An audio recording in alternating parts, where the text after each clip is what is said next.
Missouri Science and Innovation Reinvestment Act, because to try to set up a funding scheme where we can start taking advantage of some of the great science and technology base and talent that we have in the state.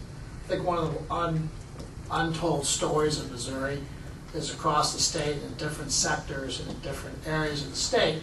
We have some very talented and promising industry clusters that can provide the future and the future base of the economy for Missouri now that a lot of the old-time manufacturing type of facilities have gone away. You've got plant and science, in St. Louis. You have ag science, you have animal science in the western part of the state. and I think as we go through this bill and you hear about the different talents and different areas of potential growth, whether it's St. Louis, the Columbia area, Northwest Missouri, Kansas City, Southwest Missouri, really each area of the state I think can take advantage of the incredible science and technology expertise that we have to try to grow this into jobs for the 21st century. And really what this bill does is it creates a small percentage of the new growth and gross wages generated by the employees working within designated science and innovation fields. This does not create any new taxes, so it takes additional revenue that's generated. This bill has a zero fiscal limit. The revenue is then reinvested to assure future and continued job growth and economic activity. Funding through MOSIRA will not involve the use of existing general revenue funds and establishes a base level for existing state revenue from science and innovation jobs, and only new revenue above the baseline will fund those strategic investments. Those strategic investments can be many things. They can be commercializing research and innovations to create Missouri-based technology companies. I think you'll hear about some examples of that today, as well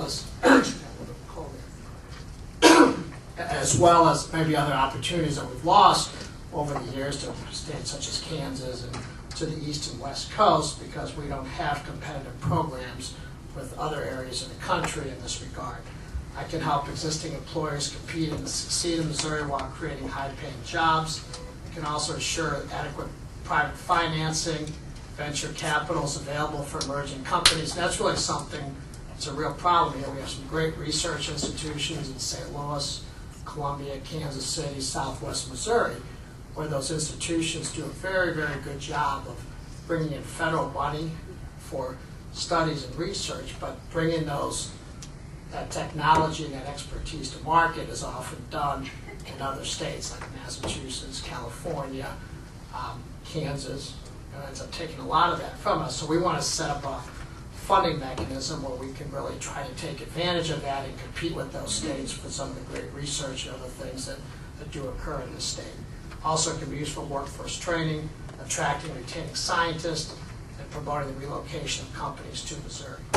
It's important that we find ways to encourage and facilitate and support an entrepreneurial environment that leads to the formation of new companies and new jobs. Promotion of science and innovation in Missouri would lead to the following three things: creating high-paying, high-growth jobs in the state. In the biotechnology area, the average salary is about $70,000. They would attract additional funding from public and private sectors. For example, Washington University has over $400 million in NIH funding. My stakeholders, which represent the universities and research hospitals in the greater Kansas City area, have about $500 million in federal funding. All of that gets brought to the state as a result of building that research base. And as was pointed out by Representative Dio, attracting and retaining talented and a well-educated workforce. Now, Missouri has tremendous assets across the state, and if I could, I'd like to pass out a handout.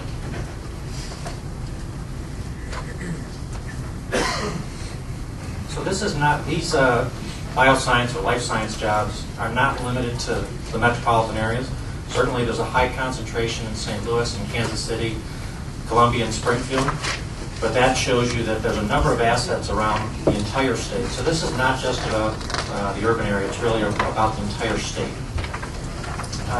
Actually, few states across the country have the luxury of the assets that we have here in Missouri. I just wanted to read to you from this is a report that's put out by the Biotechnology Organization, the National Biotechnology Organization. There are over 868 life science establishments in the state of Missouri, employing more than 27,000 people with an average salary of $76,000. And although Missouri has these tremendous assets, I have to say that having lived in Missouri now for over 27 years, we're not taking advantage of those assets. We're not leveraging to develop new companies and grow new jobs. We really think that there's value in legislation such as MOSIRA that would do that. We have been supportive of MOSIRA since its inception in 2009, and we participated on a very broad coalition over the last 3 years with business leaders and business organizations from around the state who are not only supportive of MOSIRA, but are very excited about this piece of legislation. As you've heard, Missouri has great strengths across the state in both life science and high-tech industries, and we're missing out on opportunities that our surrounding states are taking advantage of. So we believe ideas like MOSIRA can be fiscally sound, they can create jobs, they can promote growth, they can build on our strengths in Missouri. In the meantime, while we both attract, grow, and businesses here to Missouri. So for that, we urge your support.